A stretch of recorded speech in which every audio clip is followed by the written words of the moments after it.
China में जो SCO summit चल रहा है, हर साल होता था, पर ये जो अब की बार टैरिफ वार वर्ल्ड में जो हुआ है, इसकी वजह से जो सभी देशों के जो इफेक्टिव हैं ज़्यादातर इकट्ठे हुए हैं, जिनमें चाइना भी है, रूस भी है, इंडिया भी है और बहुत सारे देश हैं। और जो वहाँ का जो गर्मजोशी दिखाई दी, देखने से ऐसा लगता है कि ये जो टैरिफ वार हुआ है उससे लोगों में एक बहुत बेचैनी है। जिस तरह आपस में गर्मजोशी से एक हुए हैं और जो सालों में नहीं हो सकते थे, जो कुछ दिनों में इकट्ठे हुए हैं, पूरा नज़दीक जाके गर्मजोशी से जिस तरह के फोटो आ रहे हैं, जिस तरह मिल रहे हैं, जिस तरीके से ग्रुप फोटो आ रहा है, जिस तरीके से बात कर रहे हैं, जो बॉडी लैंग्वेज है, जो फेस लैंग्वेज है, उससे लगता है कि कहीं ना कहीं व्यापार आपस में बहुत तेजी से होगा। और जो पूरे वर्ल्ड का माहौल है, जिसमें जापान भी है, ब्राजील भी और सारे देश हैं जो इसमें एससीओ समिट में भी हैं, मुझे तो ऐसा लगता है कि इस आपदा में भी अवसर ढूंढ निकलेगा आने वाले समय में। क्योंकि इन 40 देशों में जो आपस में व्यापार नहीं था, ज़्यादातर देशों में व्यापार हो जाएगा।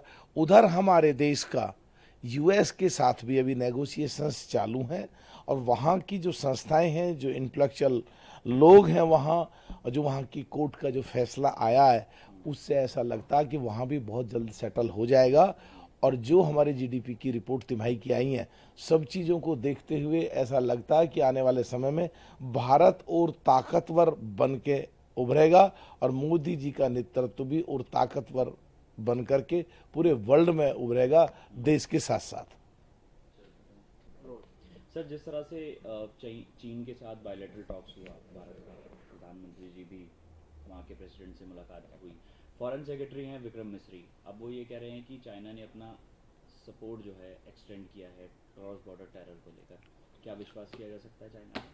देखिए वैसे तो पूरे वर्ल्ड का माहौल इस समय उथल पुथल है, और जो पिछले सालों के एक्सपीरियंस रहे हैं उसको ध्यान में रख के तो ऐसा लगता है कि कहनी कुछ और होती है, कथनी कुछ और होती है। और जो परिस्थितियां थीं पहले, वो ऐसी जगह खड़े हुए थे कि जहां चाइना पे विश्वास करना एक अलग सी बात लगती थी।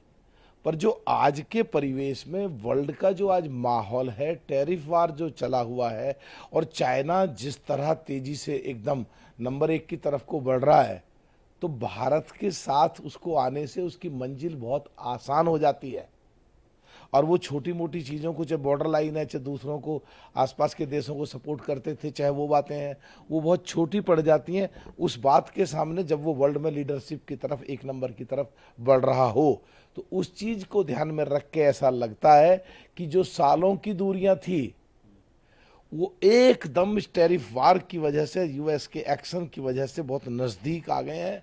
तो अभी ऐसा सोचा जा सकता है कि कुछ भी संभव है आने वाले समय में।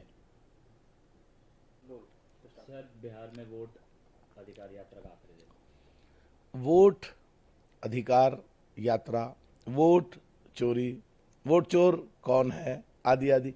अरे तुम आरोप लगाते थे वोट 2-3 जगह बनी हुई है, जो जिंदे हैं उनकी वोट नहीं है, जो मर गए उनकी वोट है। तो वही तो एसआईआर कर रहा था, सुप्रीम कोर्ट का ऑर्डर भी आ गया, तो इसको लेकर के तुम यात्रा पे निकल गए। बिल्कुल ठीक करो, पर यात्रा पे निकलने का मतलब ये है कि तुम लोगों को इकट्ठे करके प्रधानमंत्री को तू तड़ाक करके चोर चोर चोर चोर कह करके, जैसे पहले चौकीदार चोर हुआ, तुमने अपना हस्त्र देख लिया, अब वोट चोर के नारे लगवा रहे हो, और लोगों को इतने उत्तेजित कर देते हो कि लोग तुम्हारे जाने के बाद माननीय प्रधानमंत्री को, देश के संवैधानिक पद पर सबसे ऊपर हैं, उस पर तुम जाकर के गालियां दिलवाते हो। कौन सी यात्रा है? और जो भीड़ से खुश हो रहे हो ना, तो ये तो 2017 में यूपी में भी आई थी, और इससे भी ज्यादा भीड़ आई थी। तो अंतिम यात्रा का मतलब ये समझें आज अंतिम दिन का, कि क्या राजनीति में भी यूपी की तरह बिहार में भी आज अंतिम यात्रा हो रही है कांग्रेस की? क्या समझें? CLP leader